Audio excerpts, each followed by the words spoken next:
Good day student Kishva career એકેડમીની YouTube ચેનલમાં આપ સૌનું હાર્દિક સ્વાગત છે. કિશ્વા પરિવાર વતીથી આજે એક ખુશખબરી લઈને આપ સૌની સમક્ષ ઉપસ્થિત થયો છું.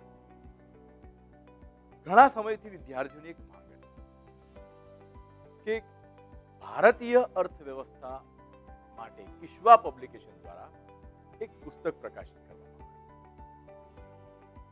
કેમ કે ગુજરાતીની અંદર અર્થવ્યવસ્થા વિષય ઉપર પુસ્તકો ઘણા બધા છે, પરંતુ વર્તમાનમાં જીપીએસસી વર્ગ 1 અને 2 અને ડીવાયએસ જાહેરાત અત્યારે આવેલી છે. આરએફઓની જાહેરાત પણ અત્યારે જબરજસ્ત ડિમાન્ડમાં ચાલી રહી છે. તો વિદ્યાર્થીઓની એક ડિમાન્ડ હતી કે જે રીતે આ જીપીએસસી વર્ગ 1 2 ડેપ્યુટી સેક્શન ઓફિસર, ડેપ્યુટી મામલતદાર અને આરએફઓ આ સિલેબસ પ્રિલિમ અને મેન્સનો જે ડિઝાઇન કર્યો છે એ પ્રમાણે ઊંડાણતાથી છણાવટપૂર્વક ચર્ચા માંગી લે એવા પુસ્તકનો અભાવ હતો. ઘણીવાર એવું પણ હોય કે પુસ્તકની અંદર ભાષા સજ્જતાનો પણ અભાવ જોવા મળતો. એટલે ઘણા સમયથી વિદ્યાર્થીઓની માંગ હતી. ઘણા વિદ્યાર્થીઓ રૂબરૂમાં મળે ત્યારે પણ કહેતા હતા, સાહેબ અર્થવ્યવસ્થા માટે તો એ વખતે કિશ્વા પરિવારના જ એક સભ્ય, મારા મિત્ર અને ઘણા બધા પુસ્તકોમાં લેખક તરીકે કામ કરી ચૂક્યા છે, અને એમનું એક પુસ્તક જે કિશ્વા પબ્લિકેશને પ્રકાશિત કર્યું, વિજ્ઞાન અને ટેકનોલોજી. સાથે સાથે એમણે જીપીએસસીના સામાન્ય અભ્યાસના મુખ્ય પરીક્ષાના આદર્શ પ્રશ્નપત્રોનું પુસ્તક પણ લખેલું છે. એવા લેખક શ્રી વિક્રમભાઈ ઉપાધ્યાય, મારી એમના જોડે ચર્ચા થઈ અને મેં એમને એ વખતે કહ્યું કે આપ આ પુસ્તક લખવાનું કામ ચાલુ કરી. હું એમનો ટૂંકમાં પરિચય આપી દઉં. વિક્રમભાઈ ઉપાધ્યાયનો એ લગભગ છેલ્લા 10 થી 12 વર્ષથી આ સ્પર્ધાત્મક પરીક્ષાના ક્ષેત્રમાં લેખક તરીકેની ભૂમિકા ભજવી રહ્યા છે. લગભગ એના પણ પહેલાથી, એટલે હું એમ કહી શકું કે લગભગ 15 વર્ષથી તો એ આ ફિલ્ડમાં છે. એમણે યુપીએસસીની 2 મેન્સ લખી છે અને જીપીએસસીની ઘણી મેન્સ લખી ચૂક્યા છે. એવા વિક્રમભાઈ ઉપાધ્યાય જોડે મારે આની વિશે ચર્ચા થઈ કે આપ અર્થવ્યવસ્થાના પુસ્તક વિશે કંઈક લખવાની શરૂઆત. મારો એ પ્રસ્તાવ એમણે સ્વીકાર્યો. છેલ્લા 10 મહિનાથી એ પુસ્તક લખવાનું કામ, એનું ટાઈપિંગ, ડીટીપી ટાઈપિંગનું કામ અને આખા પુસ્તકના સંપાદનનું કામ ચાલુ ને ચાલુ 10 મહિના, જાણે કે એક પિક્ચર બની રહ્યું છે. કેમ કે અમે ઈચ્છતા હતા કે એક એવું પુસ્તક બનાવવામાં આવે જેની અંદર વિદ્યાર્થીઓની જીપીએસસીની સાથે સાથે યુપીએસસી અને એવી તમામ સ્પર્ધાત્મક પરીક્ષાઓ જેમાં અર્થવ્યવસ્થામાં ઊંડાણથી ઊંડાણતાપૂર્વક કોઈ પણ ટોપિક આપવામાં આવે એ કવર. અને એટલા માટે એક લાંબો સમયગાળા સુધી એમણે મહેનત કરી, કિશ્વા પબ્લિકેશનના અમારા સ્ટાફે મહેનત કરી અને આજે અમે એ પુસ્તકને લોન્ચ કરી રહ્યા છે અને આપની સમક્ષ મૂકી રહ્યા છે અને ખૂબ જ આનંદની લાગણી અનુભવી રહ્યા છે. સૌથી પહેલા તો હું અહીંયા આ પુસ્તકના લેખક શ્રી વિક્રમભાઈ ઉપાધ્યાયને આમંત્રિત કરું છું, એ સ્ટેજ ઉપર આવે. મિત્રો, તમે આજે જોઈ રહ્યા છો એ પુસ્તકનું મુખપૃષ્ઠ છે, ભારતીય અર્થવ્યવસ્થા એક અભ્યાસ, અને એના લેખક શ્રી વિક્રમભાઈ ઉપાધ્યાય આપણી વચ્ચે ઉપસ્થિત છે. આપનું ખૂબ ખૂબ સ્વાગત છે વિક્રમભાઈ.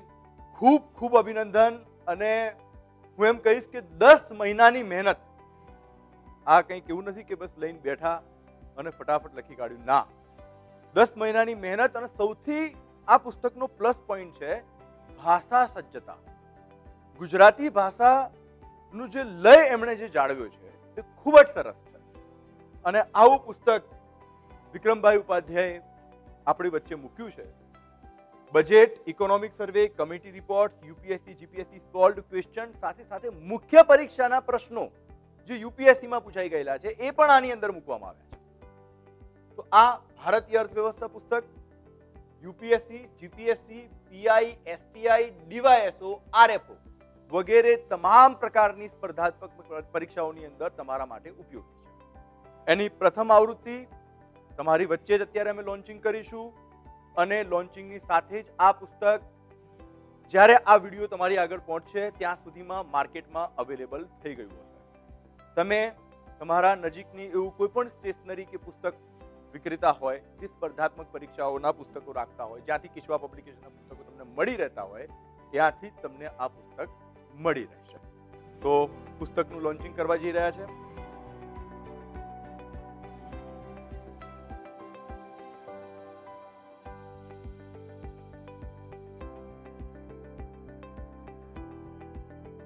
ભારતીય અર્થવ્યવસ્થા એક અભ્યાસ, દળદાર પુસ્તક છે. આપ જોઈ શકો છો લગભગ 1100 થી પણ વધારે પાના ધરાવતું આ પુસ્તક તમારા આગળ રજૂ કરતા હર્ષની લાગણી અનુભવીએ છીએ. સૌથી પહેલા આ જે પુસ્તક છે એની લાક્ષણિકતાઓ, એની વિશેષતાઓ, યુપીએસસી, જીપીએસસીના વિદ્યાર્થીઓ માટે એ કઈ રીતે ઉપયોગી છે, એના વિશે જેણે આ પુસ્તક લખ્યું છે, જે આ પુસ્તકના મુખ્ય નિર્માતા છે એવા લેખક શ્રી વિક્રમભાઈ ઉપાધ્યાયના મુખેથી જ આપણે સાંભળીએ કે આ પુસ્તક કઈ રીતે વિદ્યાર્થીઓ માટે ઉપયોગી છે. તો હું શ્રી વિક્રમભાઈ ઉપાધ્યાયને વિનંતી કરીશ કે આપ કિશ્વા કરિયર એકેડમીના આ પ્લેટફોર્મ ઉપર આપે જે મહેનત કરીને પુસ્તક વિદ્યાર્થીઓ માટે અવેલેબલ કરાવ્યું છે એ પુસ્તક વિશે ટૂંકમાં પરિચય આપો.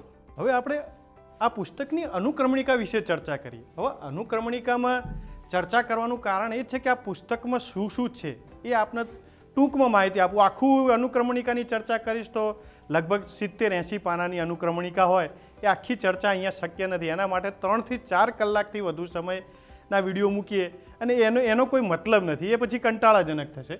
હવે અર્થવ્યવસ્થામાં શું શું મૂક્યું છે આપણે? અર્થવ્યવસ્થાની શાખાઓ. આ પહેલું પ્રકરણ કરીએ કે અર્થવ્યવસ્થા એક પરિચય. એમાં અર્થવ્યવસ્થાની શાખાઓ માઇક્રો ઇકોનોમિક્સ અને મેક્રો ઇકોનોમિક્સ કોને કહેવાય એની એકદમ સરળ ભાષામાં મેં સમજૂતી આપી છે. એના પછી તમે જોશો તો અર્થવ્યવસ્થાના પ્રકારો, જેવી રીતે તમે જોશો કે અર્થવ્યવસ્થામાં મિશ્રિત અર્થવ્યવસ્થા હોય કે રાજ્ય અર્થવ્યવસ્થા, સમાજવાદી અર્થવ્યવસ્થા હોય કે પૂંજીવાદી કે મૂડીવાદી અર્થવ્યવસ્થા હોય, એ તમામને બંધ અર્થવ્યવસ્થા. યાદ રાખજો મિત્રો, બંધ અર્થવ્યવસ્થાથી યુપીએસસીમાં એકવાર પ્રશ્નો પૂછાયેલો છે.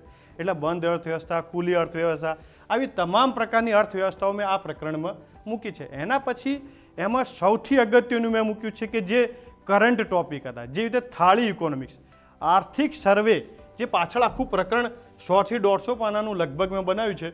એમાં થાળી ઇકોનોમિક્સની ચર્ચા થયેલી છે, પરંતુ અહીંયા મેં શરૂઆતમાં એના ટોપિકને મૂક્યું છે કેમ કે બહુ જ ચર્ચામાં રહ્યું હતું. થાળી ઇકોનોમિક સર્વેમાં એક પ્રકારે તમે સમજી શકો કે સરકારશ્રીએ કીધું છે કે ભાઈ એક વ્યક્તિએ કે એક કુટુંબે એક થાળી માટે કેટલા પૈસાની જરૂરત પડે એની ટોટલી વિસ્તૃત ચર્ચા મેં એમાં કરી છે અને મેન્સ પોઈન્ટ ઓફ વ્યૂથી કરી છે. સૌથી અગત્યની, એમાં પ્રિલિમ્સમાં પ્રશ્ન ઓછો બને પણ મેન્સમાં બની શકે. એના પછી ગીગ ઇકોનોમી, જે બહુ જ ચર્ચામાં રહી હતી. આખા 2018થી લઈને અભિયાલ સુધી 2020ની આપણે ચર્ચા કરીએ. 3 વર્ષમાં ગીગ ઇકોનોમી શબ્દ અવારનવાર તમે ન્યૂઝપેપરમાં કે ક્યાંય બી સાંભળ્યો જ હશે અને જે લોકો લાંબા સમયથી તૈયારી કરે છે એમનો તો ખ્યાલ જ છે કે આ બહુ જ અગત્યનો ટોપિક છે. એને મેં મેન્સ પોઈન્ટ ઓફ વ્યૂથી લખીને એમાં મૂક્યો છે. પછી આપણે બીજા પ્રકરણની ચર્ચા કરીએ, આર્થિક આયોજન. આર્થિક આયોજનનો અર્થ, તેના પ્રકારો કયા કયા, જે રીતે લચીલું આર્થિક આયોજન હોય કે પછી ચક્રીય આયોજન હોય, ગમે તે, એટલે 10 થી 12 પ્રકારો આર્થિક આયોજનના મેં એમાં મૂકી દીધા છે. તેના પછી આ આર્થિક આયોજનનો ઇતિહાસ આપણે ક્યારથી શરૂ કર્યું છે, બોમ્બે પ્લાન, સર્વોદય પ્લાન, ટોટલી ફેક્ટ્સ એમાં મેં મૂકી દીધા છે. મેન્સ પોઈન્ટ ઓફ વ્યૂથી એમાં પ્રશ્ન બનવાનો ચાન્સ બહુ ઓછા રહે. પ્રિલિમ્સમાં જ અધિકતર પ્રશ્નો બનતા હોય છે. એ બધા ફેક્ટ્સને મેં પાછા બોલ્ડ અંડરલાઇન કરીને મૂક્યા છે, જેનાથી વિદ્યાર્થીઓને ખબર પડે કે આમાં શું પૂછાય છે. કેમ કે અમુક વખત વિદ્યાર્થીઓ એટલી દળદાર પુસ્તક જોઈને ગભરાઈ જાય કે ભાઈ આમાં શું વાંચવાનું, શું નહીં વાંચવાનું. એટલે મેં બધી જગ્યાએ અંડરલાઇનને બોલ્ડ કર્યું છે પુસ્તકમાં, એટલે તમને ખ્યાલ આવે કે આ વસ્તુ પરીક્ષા સંબંધિત તો યાદ રાખવાની જ છે. પછી એના પછી મેં આયોજનમાં સૌથી અગત્યનો જે આપણો ટોપિક છે જે નીતિ આયોગ, જે આપણે જાણીએ છીએ કે આયોજન પંચનું વિસર્જન કરી દેવામાં એના જગ્યાએ થિંક ટેન્ક તરીકે નીતિ આયોગનો ઉપયોગ થઈ રહ્યો છે હાલમાં. એ આપણી થિંક ટેન્ક છે અને એ કોઈ યોજનાઓ બનાવે કે કોઈ લાંબી સ્ટ્રેટર્જી બનાવે તો એના વિશે દરેક સ્પર્ધાત્મક વિદ્યાર્થી જે આ પરીક્ષા આપતો હોય એ વિદ્યાર્થીને એની માહિતી હોવી જ જોઈએ. હું તો કહું છું એ રિપોર્ટોને તમે તમારા મેઇન્સ પોઈન્ટ ઓફ વ્યૂથી ઉપયોગ કરો તો મેઇન્સમાં આન્સર લખવાનો આખો ફોર્મેટ જ અલગ થઈ જાય. એના સારામાં સારા પોઈન્ટ માર્ક્સ મળી શકે તમે. એમાં મેં તમામ નીતિ આયોગનું માળખું શું છે, ક્યારે બન્યું, કેવી રીતે બન્યું, હાલમાં શું છે, ફેક્ટ્સ તો લીધા જ છે, પરંતુ તમામ વસ્તુ જે એની રિપોર્ટોમાંથી તમામ મૂકી દીધી છે. તેના પછી આપણે રાષ્ટ્રીય આવકની ચર્ચા કરીએ. વિદ્યાર્થી મિત્રો, જીડીપી, જીએનપી અવારનવાર તમે ન્યૂઝપેપરમાં વાંચ્યું હશે, પણ સમજ નથી કે આ છે શું. આ પુસ્તકમાં એકદમ સરળ ભાષામાં મૂક્યું છે. હિન્દી ઇંગ્લિશ પુસ્તકોમાં તમને મળી જશે, પરંતુ એટલી ક્લિષ્ટ ભાષા હોય છે કે સમજાતું જ નથી. એકદમ સરળ ગુજરાતી ભાષામાં આમાં મૂકવાનો હેતુ એ જ હતો કે વિદ્યાર્થીઓને આ ટોપિક તો ખબર હોવી જ જોઈએ. જે ઇકોનોમિક્સનો વિદ્યાર્થી હોય કે પછી સ્પર્ધાત્મક પરીક્ષાની તૈયારી કરતો એને રાષ્ટ્રીય આવક વિશે તો ખબર હોવી જ જોઈએ. આમાં માથાદીઠ આવકને તમામ વસ્તુઓ મૂકી દે, જીડીપી, જીએનપી ટોટલી મૂકી દીધી છે. ગરીબીને એના પછીના પ્રકરણની ચર્ચા કરીએ તો ગરીબી. હવે ગરીબીમાં પોઈન્ટ પ્રિલિમ્સ રિલેટેડ જ હોય, મેન્સમાં કંઈ એમાં પૂછતા નથી, પરંતુ પ્રિલિમ્સમાં પૂછાય શું છે એની કમિટીઓ. અભિયાલ સુધી, સ્વતંત્રતાથી લઈને અભિયાલ સુધીની તમામ કમિટીઓ મેં આમાં મૂકી છે. એના પછીનું પ્રકરણ લઈએ બેરોજગારી. બહુ અંદર ચર્ચા નહીં કરું કેમ કે આ પુસ્તક હાથમાં લેશો તાણે આપણે ઇન્ડેક્સ જોઈને ખ્યાલ આવી જશે, પણ એટલે ઉપર છેલ્લી ચર્ચા કરું છું. બેરોજગારીમાં તમામ પ્રકારના જે બેરોજગારીના પ્રકાર છે એ તમામ પ્રકારો આમાં મેં ઉમેરી દીધા છે. સિવાય એના સાથે આમાં કોઈ વસ્તુ જે ચર્ચામાં રહી હોય કાં પછી કોઈ રિપોર્ટ આવ્યો હોય NSSOનો, એ તમામ પણ આમાં મૂકી દીધું છે. વિદ્યાર્થી મિત્રો, આપણે જે બેરોજગારી પછીનું પ્રકરણની વાત કરીએ તો જાહેર વિત્ત વ્યવસ્થા. આ પ્રકરણ મીન્સ માટે બહુ જ અગત્યનું છે. જે વિદ્યાર્થીઓ લાંબા સમયથી તૈયારી કરે છે એમને ખ્યાલ જ હશે. જે હાલમાં તૈયારી ચાલુ કરવા લાગ્યા છે એમને થોડીક માહિતી આપી દઉં કે ભાઈ આમાં આ પ્રકરણમાં મેં તમામ પ્રકારના કર હોય, કર કયા પ્રકારના છે એ બધી વસ્તુ મૂકી. એના પછી એની સાથે જોડાયેલા શબ્દો, જે તે સેસ, સરચાર્જ, આવી તમામ શબ્દાવલીને એકદમ સરળ ગુજરાતી ભાષામાં મૂક્યો છે. તેના પછી આમાં જીએસટી, જે બહુ તમે અવારનવાર સમાચારમાં સાંભળ્યું છે, તમામ GST related, e-way bill related totally માહિતી મેં આમાં આપી દીધી છે. એના પછી આમાં આ જ પ્રકરણમાં ખાદ્ય પુરવણી કે ખાદ્ય વ્યવસ્થા એ તમામને મૂકી, જે તે રાજકોષીય ખાદ્ય, પ્રાથમિક ખાદ્ય, મહેસૂલી ખાદ્ય. આ વસ્તુ એવી છે ને કે એમાંથી પ્રિલિમ્સમાં યુપીએસસી, જીપીએસસી કે કોઈ બી પરીક્ષા લો એમાં પ્રશ્નો બને જ છે, અને એમાં એ મેં એકદમ સરળ ભાષામાં મૂકી છે. ત્યાર પછી આ જ પ્રકરણમાં આપ ચર્ચા જોશો તો FRBM એક્ટ 2003 દર વર્ષે ચર્ચામાં રહેતું જ હોય છે, અને તેમાંથી એકાદો પ્રશ્ન પ્રિલિમ્સ કાં મીન્સમાં બનતો જ હોય છે. એટલે એને મેં વિસ્તૃત રીતે ચર્ચા કર્યું છે મીન્સ પોઈન્ટ ઓફ વ્યૂથી. એમાં ફેક્ટ્સ કેમ કે બહુ નકળતા નથી એટલે. અને આ પ્રકરણ પ્રિલિમ્સ અને મીન્સ બંને પોઈન્ટ ઓફ વ્યૂથી જોવા જઈએ તો બંને પોઈન્ટ ઓફ વ્યૂથી એ બહુ અગત્યનું ચેપ્ટર છે. તેના પછી ભારતીય નાણાકીય બજાર એના પછીનું ચેપ્ટર છે. એમાં મેં શેર બજાર, હાલમાં આપ તો જાણો છો કે હર્ષદ મહેતાની જે OTT પર પિક્ચર આવી છે ખૂબ જ વખણાય છે. તો એ શેર બજાર રિલેટેડ ટોટલી માહિતી, તેના રિલેટેડ ટોટલી શબ્દો, જેવી રીતે તમે વિચાર કરો કે ડેટા સ્થાનીયકરણ, આ 2019થી લઈને 2020માં ખાસું ચર્ચામાં રહ્યું હતું, એમાં મેં આમાં મૂકી દીધું છે પ્રિલિમ્સ અને મીન્સ પોઈન્ટ ઓફ બંનેથી. એના પછીનું પ્રકરણ જોઈએ તો નાણું અને ફુગાવો. વિદ્યાર્થી મિત્રો, આખું પ્રકરણની ચર્ચા નથી કરતો ઇન્ડેક્સની, ફટાફટ આગળ જવા દઈએ, જેનાથી આપનો બી સમય વચ્ચે અને મારો બી બચે. નાણું અને ફુગાવાનું પ્રકરણ છે. આમાં તમામ પ્રકારના નાણાં કયા કયા હોય, હાર્ડ કરન્સી, સોફ્ટ કરન્સી, એવી રીતે. અને ફુગાવાની અસરો, ફુગાવો શું છે, ફુગાવા કેટલા પ્રકારના હોય, એનો ખ્યાલ શું છે, એના રિલેટેડ જે રીતે જથ્થાબંધ ભાવ સૂચકાંક, ગ્રાહક ભાવ સૂચકાંક, તમામ માહિતી આમાં મૂકી છે મેં, અને એકદમ સરળ ભાષામાં. સામાન્ય વિદ્યાર્થી જે ઇકોનોમિક્સ કોઈ દિવસ એને જોયું બી ના આવે એને બી સમજ આવે એવી ભાષામાં મૂકી છે. એના પછી પ્રિલિમ્સ અને મીન્સ બંને પોઈન્ટ ઓફ વ્યૂથી સૌથી અગત્યનું ચેપ્ટર બેન્કિંગ વ્યવસ્થા. બેન્કિંગ વ્યવસ્થા આપણા ભારતમાં ક્યારથી શરૂ થઈ, ત્યારથી એના પછી આરબીઆઈના કાર્યો, એ તમામ માહિતી આમાં મૂકી દીધી છે. એટીએમ, આરબીઆઈનો રોલ હાલમાં આ વર્ષે ખાસ વધી ગયો છે. જ્યારે COVID-19 ફેલાયેલો છે તાણે આરબીઆઈની બહુ જ અગત્યતા થઈ ગઈ છે અને એમને તમામ પ્રકારની સુધારા વધારા કરીને નાણાં મંત્રાલયે તમામ પ્રકારને નવી યોજનાઓ મૂકી છે. આ તમામ અપ ટુ ડેટ બધી માહિતી આ બેન્કિંગ વ્યવસ્થા પ્રકરણમાં મેં મૂકી દીધી છે. એના પછી આપણે પ્રકરણ જોઈએ ભારતમાં વીમા કયા પ્રકારના હોય, એમાં LIC, GIC તમામ માહિતીમાં આમાં મૂકી છે. એના પછીનું પ્રકરણ વિદ્યાર્થી મિત્રો જોઈએ તો જાહેર વિતરણ વ્યવસ્થા, બફર સ્ટોક, ખાદ્ય સલામતી અને ખાદ્ય પ્રસંસ્કરણ. આ પ્રકરણ totally means point of view છે. આમેથી દર વર્ષે મીન્સમાં એક આદો પ્રશ્ન પડતો જ હોય છે. તેના પછી આપણે ચર્ચા કરીએ કૃષિ ક્ષેત્ર. કૃષિ ક્ષેત્રમાં કૃષિના પ્રકારો, કૃષિ રિલેટેડ સંસ્થાઓ, કૃષિ રિલેટેડ કમિટીઓ, તમામ માહિતી ખરીફ પાક હોય કે રવિ પાક હોય કે જાયદ પાક હોય, જે પ્રિલિમ્સ ફેક્ટ્સ છે અને જે મેન્સ રિલેટેડ કમિટીઓ છે તમામે મેં આ કૃષિ ક્ષેત્ર પ્રકરણમાં મૂકી છે. એના પછી ઔદ્યોગિક ક્ષેત્ર, એમાં 1948થી લઈને જે ઔદ્યોગિક નીતિ આપણી રહી છે 1991 હાલની સુધીમાં, એ તમામ ઔદ્યોગિક નીતિઓને મેં આમાં ઉમેરી દીધી છે. એના સિવાય નવરત્ન, મહારત્ન, એ તમામ માહિતી કે ભાઈ શું જોઈએ પ્રિલિમ્સમાં આમેથી શું પ્રશ્નો બને છે, આ બધા ચેપ્ટર્સ પ્રિલિમ્સ અને મેન્સ બંને પોઈન્ટ ઓફ વ્યૂથી અગત્યના છે. એટલે આ ત્રણેય ચેપ્ટરો કૃષિ ક્ષેત્ર, ઔદ્યોગિક ક્ષેત્ર અને સેવા ક્ષેત્ર, આ ત્રણેય પ્રકરણોમાં મેં પ્રિલિમ્સ અને મેન્સ રિલેટેડ ટોટલી માહિતી મૂકી દીધી છે. એના પછી આપણે સેવા ક્ષેત્ર લઈએ.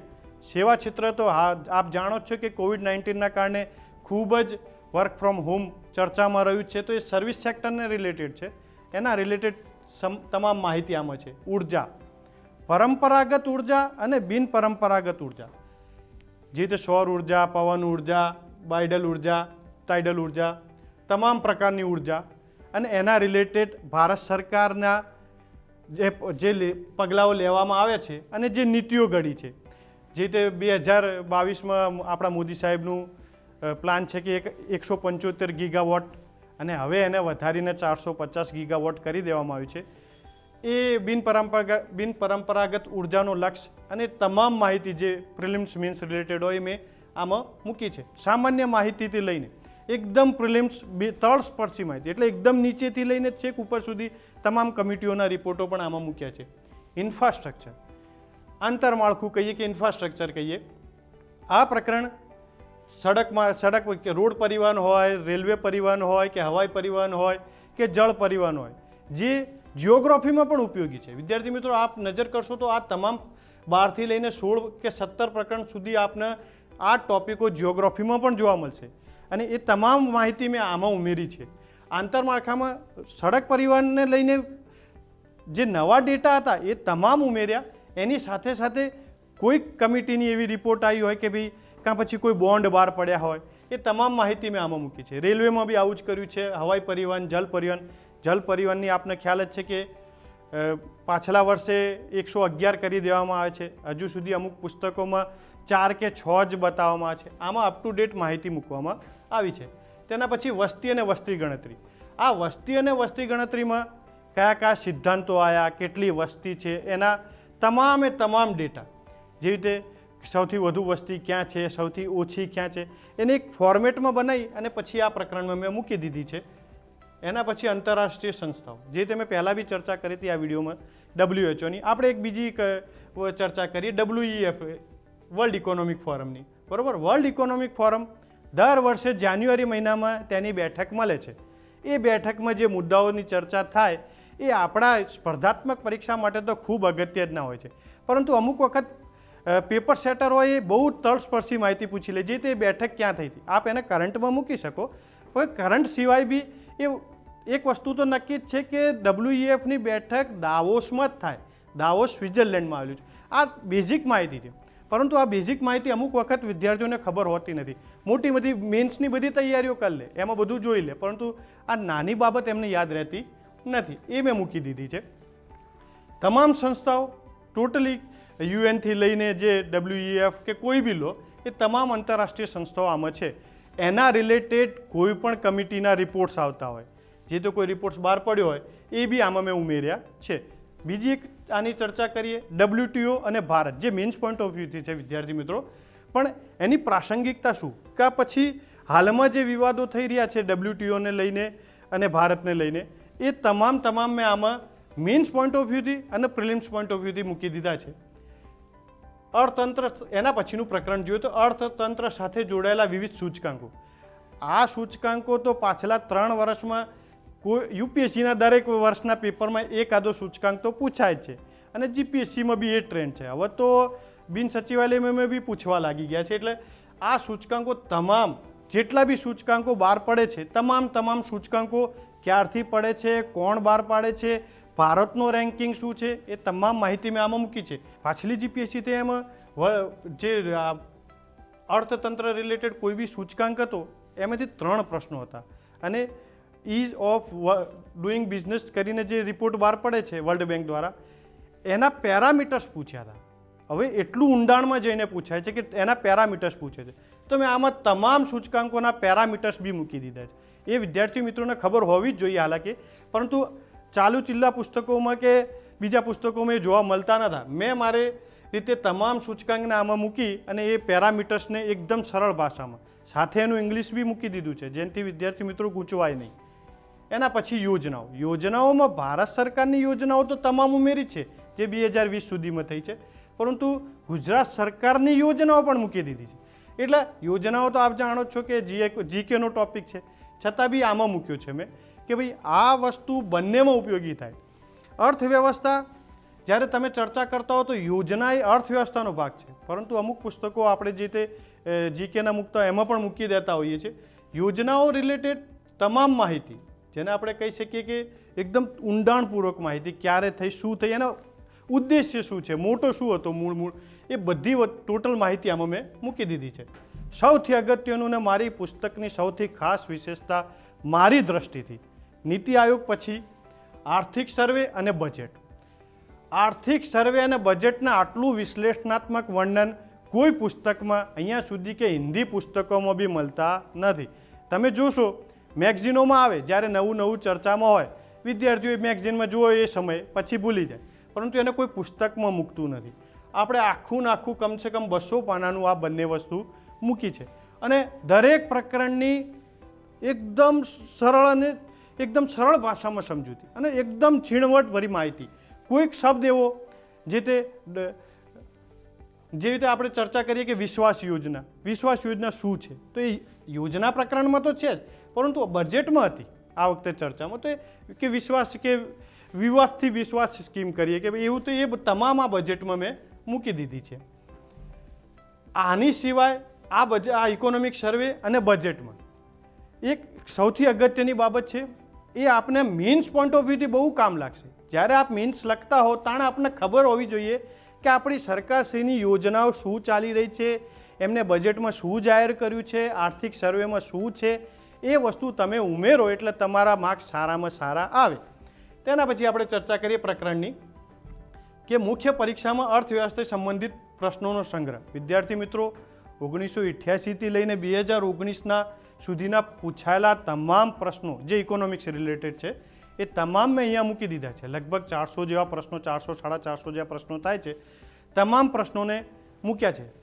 પ્રશ્નો મૂકવાનો હેતુ એ જ હતો કે વિદ્યાર્થીઓ જ્યારે બી જોવે કે ભાઈ મેન્સમાં શું પૂછાય છે, તો એ યુપીએસસી એક આપણે આદર્શ તરીકે માનતા હોઈએ, એટલે યુપીએસસીના પ્રશ્નો મૂક્યા છે. એ પ્રશ્નોને જોઈને આપને ખ્યાલ આવશે કે ભાઈ મેન્સ પોઈન્ટ ઓફ વ્યૂથી કેવી રીતે તૈયારી કરાય, પ્રિલિમ્સ પોઈન્ટ ઓફ વ્યૂથી કેવી રીતે તૈયારી કરાય. આ તમામ તૈયારીના હેતુસર જ મેં આ પ્રકરણ એન્ડમાં મૂક્યું છે કે ભાઈ વિદ્યાર્થીઓને ખબર પડે. અને એક અગત્યની વાત તો વિદ્યાર્થી મિત્રો રહી જ ગઈ, દરેક પ્રકરણમાં જે પ્રિલિમ્સ રિલેટેડ હોય એના પ્રિલિમ્સના પ્રશ્નો, એટલે યુપીએસસી, જીપીએસસી, આરએએસ, એ પછી એમપીપીએસસી, ઝારખંડની પીસીએસ, ઉત્તરાખંડની પીસીએસ, કાં પછી આપણી જીપીએસસી હોય કે પછી ગુજરાત ગૌણ સેવા પસંદગી મંડળના પ્રશ્નો, એ તમામ પ્રશ્નો જે હજુ સુધી 2020માં પૂછાયેલા છે, 2020 સુધી, એ તમામ પ્રશ્નો જે પ્રકરણમાં પ્રિલિમ્સ રિલેટેડ હતા એ મેં મૂકી દીધા. એનું મૂકવાનું કારણ એ જ હતું કે વિદ્યાર્થીઓને ખબર પડે કે ભાઈ આવું પ્રશ્ન પૂછાય છે, ભૂતકાળમાં આવું પૂછાયું હતું ને હવે આવું પૂછાઈ શકે, એના રિલેટેડ મેં તમામ પ્રકરણમાં મૂકી દીધું છે. આ પુસ્તક વિદ્યાર્થી મિત્રોને તો ગમશે જ, સાથે સાથે ફેકલ્ટીઓને પણ બહુ જ ગમશે. તેમના માટે પણ એક માર્ગદર્શક પુસ્તક રહેશે. આ પુસ્તકમાં એટલી ઊંડાણપૂર્વક માહિતી મૂકી છે. આપ એને ખૂબ આવકારો, એનો ખૂબ ફેલાવ કરો એવી હું આપની અપેક્ષા રાખું છું. એકવાર ફરી કાજી સાહેબનો હું ખૂબ ખૂબ આભાર કરું છું કે એમને મને આ પુસ્તક માટે લખવા માટે પ્રેરિત કર્યો. બીજું, વિદ્યાર્થી મિત્રો, પુસ્તકમાં તમામ માહિતી તો આપને મળશે જ, એ તો વસ્તુ છે જ, છતાં આપના કોઈક સૂચનો હોય કે ફીડબેક હોય એ આપ આ વિડીયોની નીચે મૂકી શકો છો, અથવા અમારા કિસ્વા પબ્લિકેશનના ફોન નંબર જે પુસ્તકમાં છે જ એની ઉપર આપી શકો છો. આપના સૂચનો સદા મને આવકાર રહેશે અને સદા હું આપના સૂચનોનું અને નવી માહિતીઓ અને નવી રીતે અપડેટ કરવાની તમામ પ્રકારની કોઈ પ્રયાસ કરતો રહીશ. એકવાર ફરી આપને ખૂબ ખૂબ અભિનંદન.